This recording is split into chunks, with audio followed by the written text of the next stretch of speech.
Today, we'll talk about being super confident as a public speaker. और उसके लिए क्या चाहिए? Super confidence.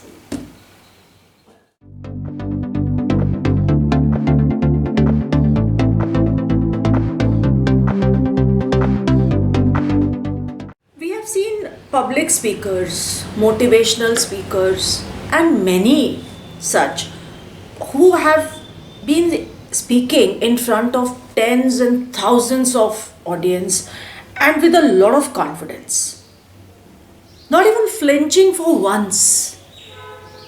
और उनको देखकर ऐसा लगता ही नहीं है कि वो डरते भी होंगे, उनको घबराहट भी होती होगी और उनको देखकर वी फील एनवियस, हमको लगता है वाओ, काश मैं भी ऐसे बोल पाता.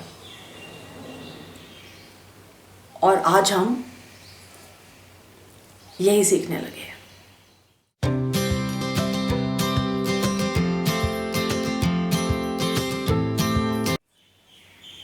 Let's take a hypothetical situation. मान लो आपको किसी जगह पे स्पीच देना है, अपने ऑफिस के मीटिंग में एड्रेस करना है, आपको एक डिबेट कंपटीशन में पार्टिसिपेट करना है और या स्टेज पर बोलना है. तो पहला रिएक्शन क्या होगा? You are scared, you want to run away, and you want to avoid a scenario, and it's understandable and relatable. So you need to prepare, and because there's no getting out of it, avoid कर नहीं सकते तो करना पड़ेगा. अब लेकिन ये नहीं समझ में आ रहा कि कैसे करें. How do we learn? How do we get on that stage and speak as if I've been doing this all my life? So, वो बताने से पहले let me share a secret with you. Secret ये है कि जितने भी बड़े बड़े speakers हैं, all great speakers, everyone is scared, everyone is nervous, anxious before they go on stage. But they overcome this fear. And they overcome this fear by using or following these 6 steps.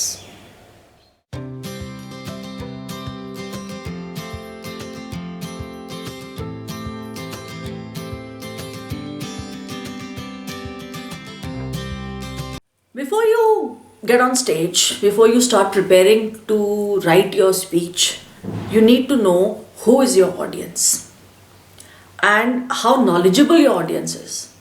वो audience आपके colleagues हैं, आपसे छोटे हैं, students हैं, आपसे बड़े हैं, आपके सीनियर्स हैं. Accordingly you can prepare your words and your speech.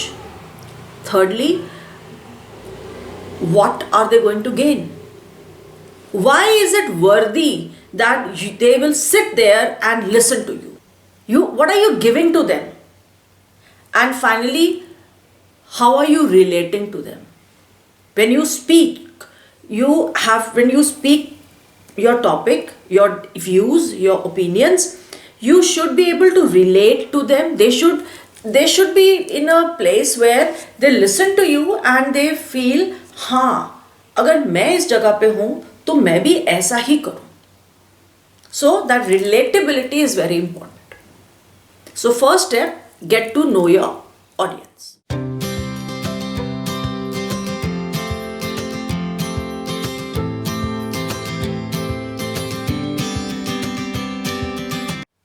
Step 2 is prepare an attention grabber.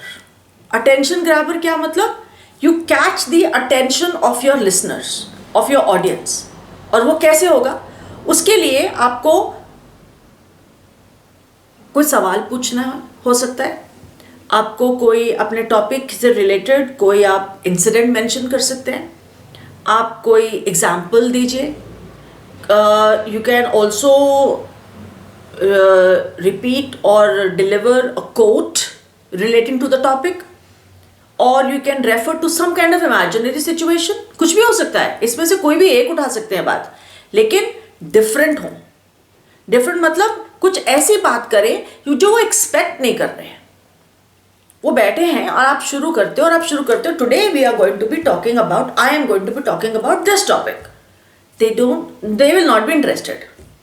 Instead, saying कि we will be talking about this topic, you give them an example. Topic 6 का ही से related example दीजिए, लेकिन एक example दीजिए ताकि वो या कोई हेडलाइन या कोई क्वेश्चन पूछ लीजिए एंड पर उस क्वेश्चन का जवाब मत एक्सपेक्ट करिए एंड या फिर आप कोई हाइपोथेटिकल इमेजिनरी सिचुएशन बनाकर आप वो अपना टॉपिक इंट्रोड्यूस कीजिए. उससे क्या what will happen is that your audience will want to listen to you now. अब उनको लग रहा है कि हाँ ये क्या बोल रहा है. सो grab the attention of your audience.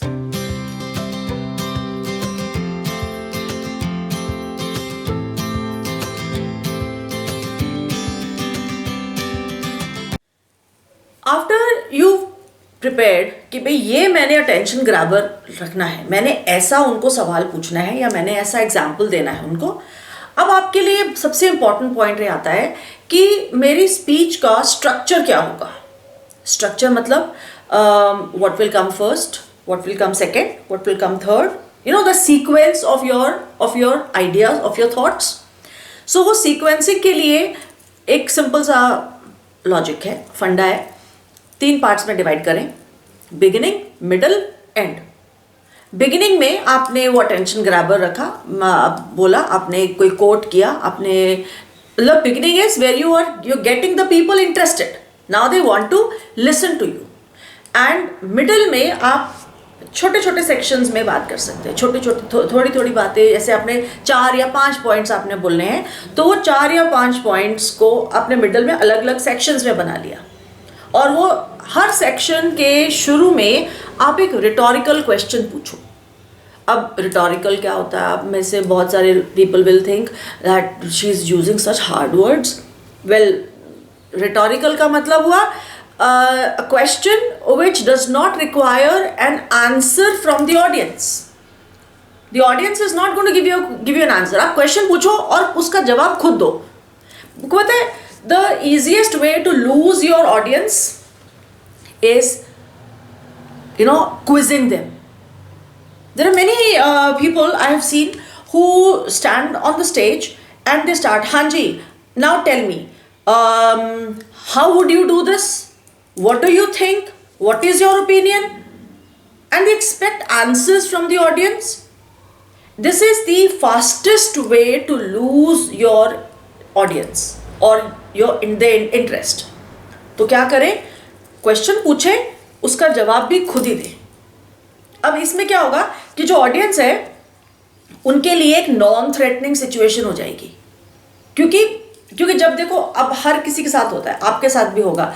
If you are sitting there in the audience and somebody ask you a question और आपको लगता है मैं यहाँ जवाब देने थोड़ी ना आया हूँ, I am here to listen to this person. अब ये क्या टेस्ट शुरू हो गया, अब क्या एग्जामिनेशन शुरू हो गया.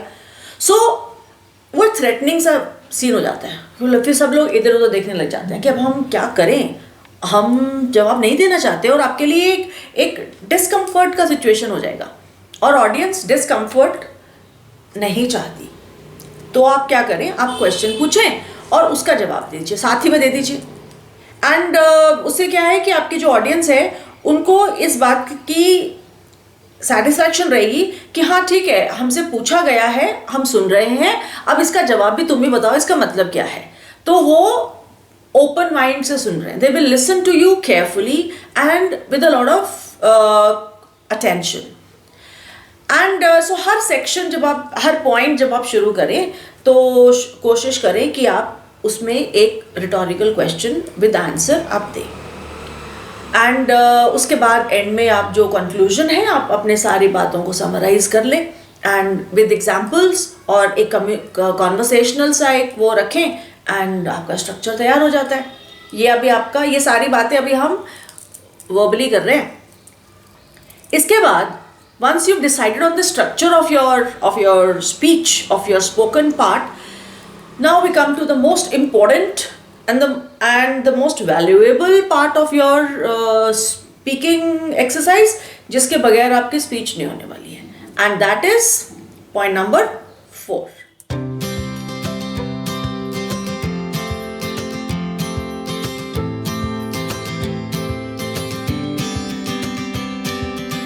Point number 4 is bullet points.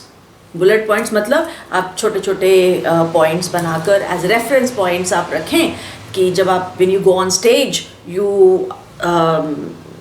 Can refer to them. You don't have to read them but you can just refer to it कि कभी अगर कभी भूल गए तो. लेकिन वो बुलेट पॉइंट बनाने कैसे बनाएं, उसको बनाने से पहले क्या करना है, बड़ा लंबा प्रोसेस है.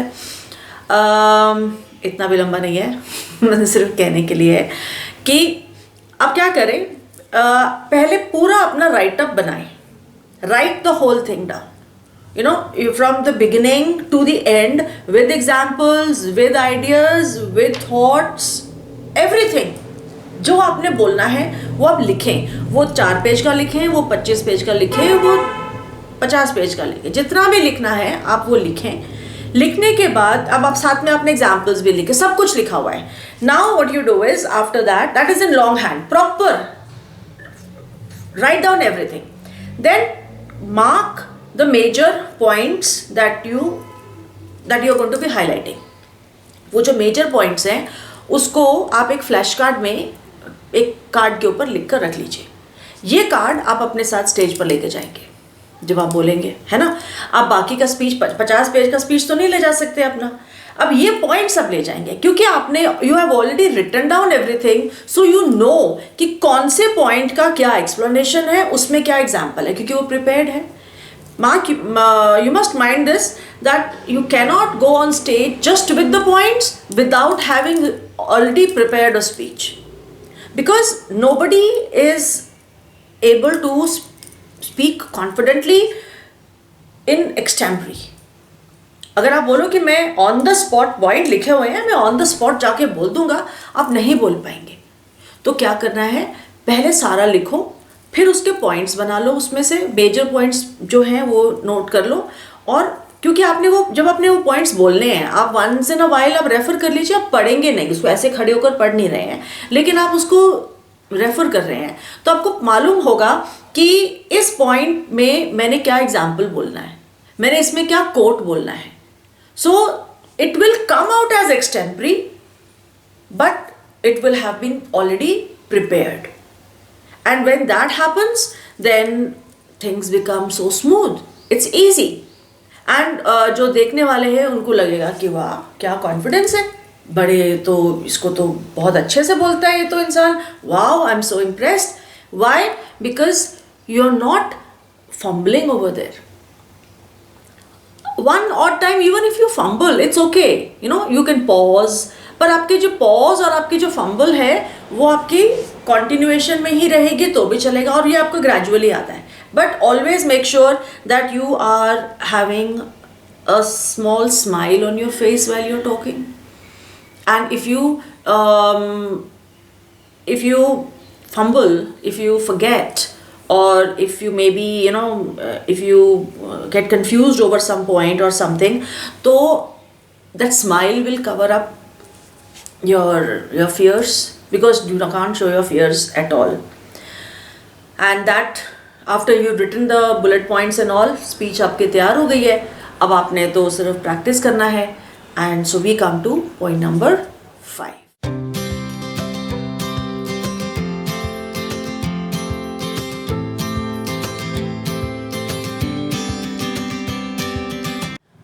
Point number 5 is considering your resources. अब considering your resources का मतलब ये है कि आपने स्पीच तैयार कर ली, आपने ऑडियंस के बारे में जान लिया, आपने अपना सारा जो रिसर्च वर्क कर लिया, अपने स्ट्रक्चर जो है वो बना लिया, आपने स्पीच भी बना ली, बुलेट पॉइंट्स भी बना लिए, सब कुछ हो गया.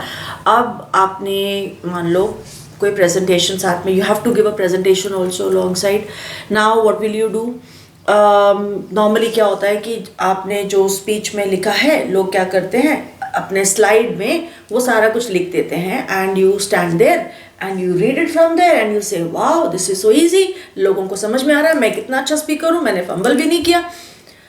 लेकिन प्रॉब्लम ये है कि जो आपके ऑडियंस हैं वो आपको सुनने आए हैं, आपके प्रेजेंटेशन को सुनने नहीं आए हैं।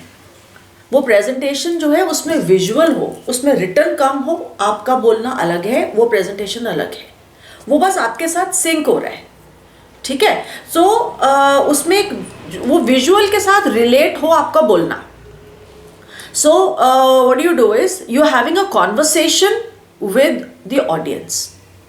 So while you're having this conversation, they should remember you. When they leave the hall, they should remember you.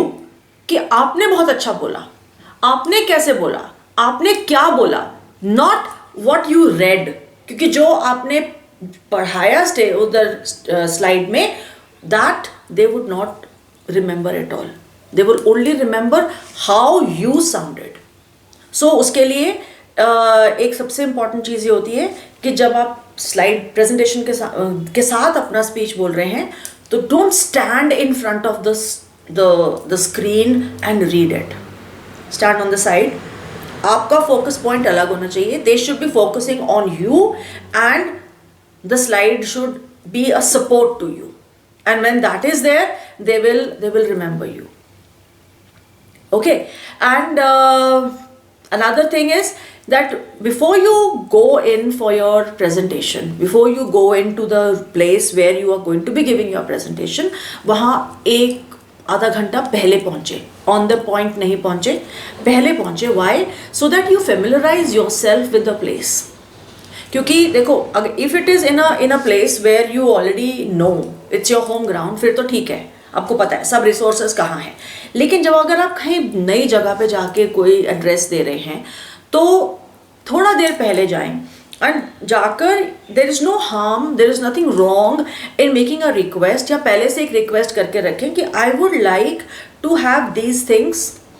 जैसे for example you need a projector, you need a mic, you need a hand mic और whatever, and you go there and you check out the place where you're going to be standing and speaking.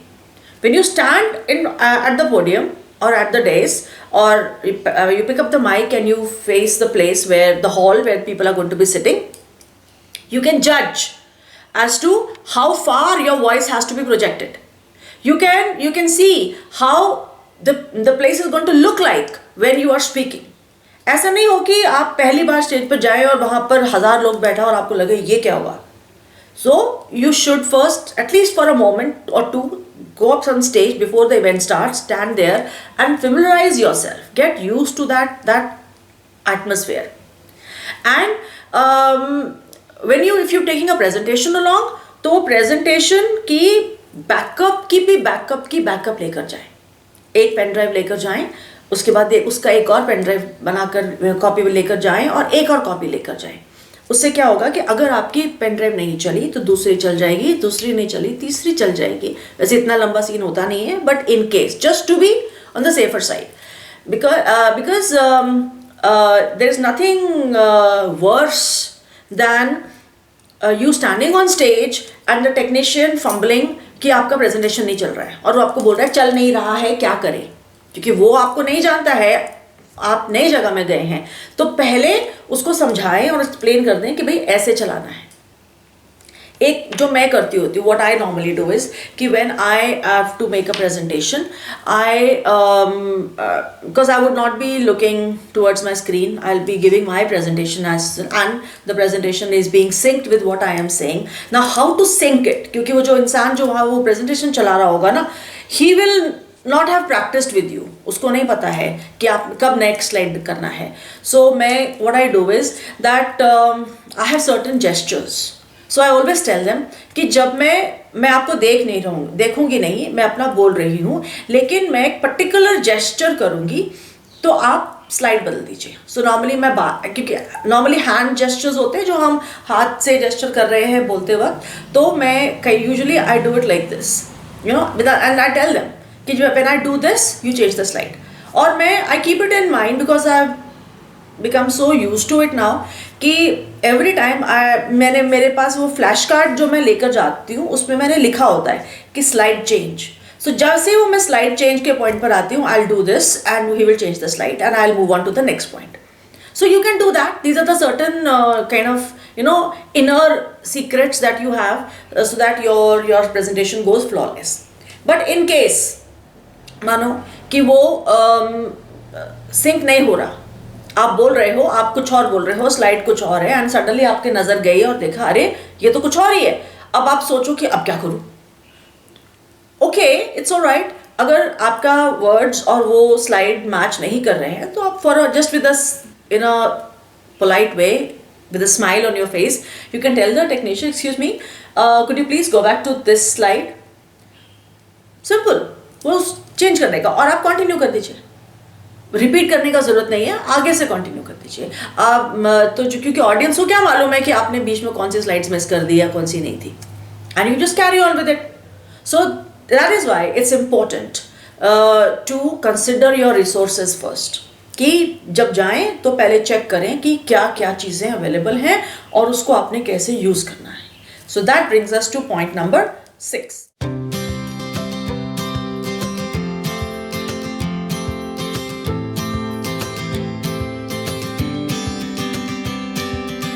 Now you must be thinking कि I wrote point 6 means is be calm. How can I be calm when there's so much going around me? I'm so nervous, I'm so scared. मेरे हाथ पैर कांप रहे हैं, मेरी आवाज़ निकल नहीं रही है और मेरा गला सूख रहा है. How can I be calm? Trick to it.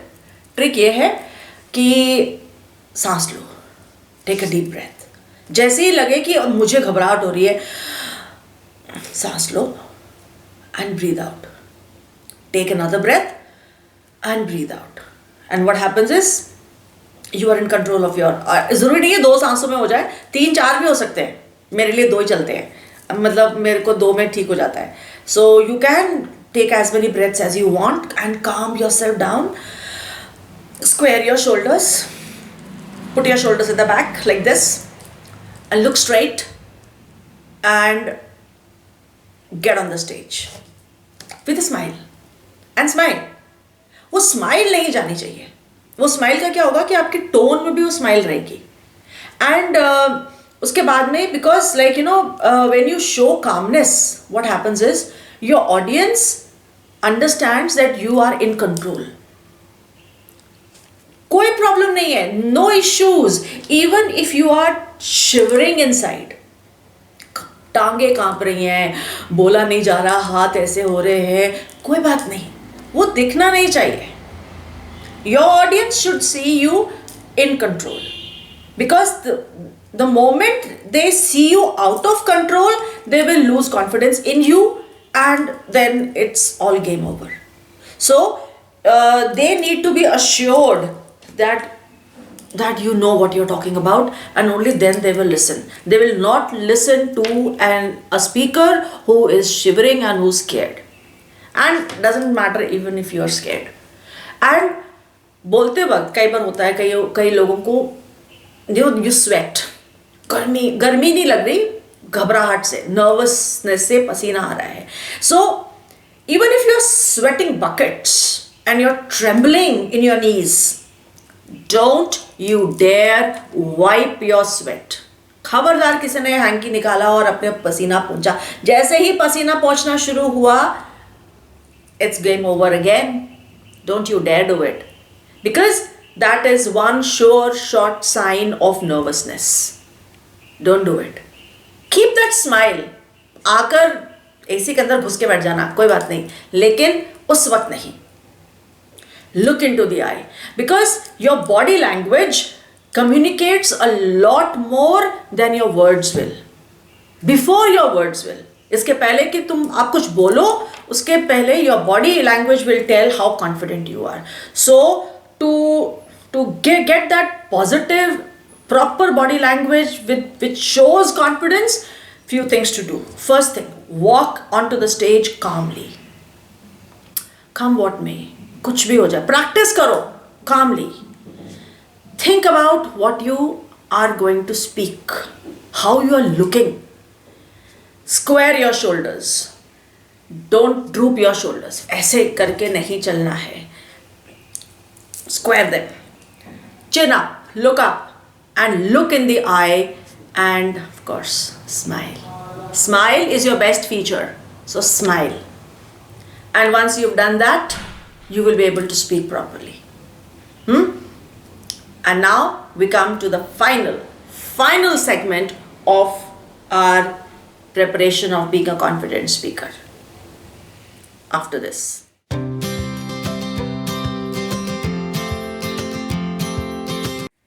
Finally, speak as you mean everything.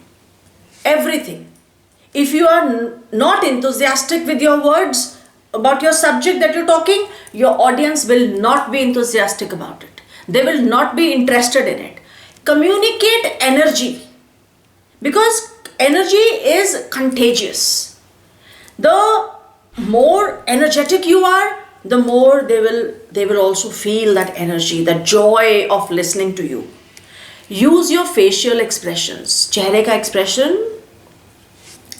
Positive रखें, एंड आपका बॉडी मूवमेंट, बॉडी लैंग्वेज उस इंथुजियाज्म को रीइंफोर्स करना चाहिए.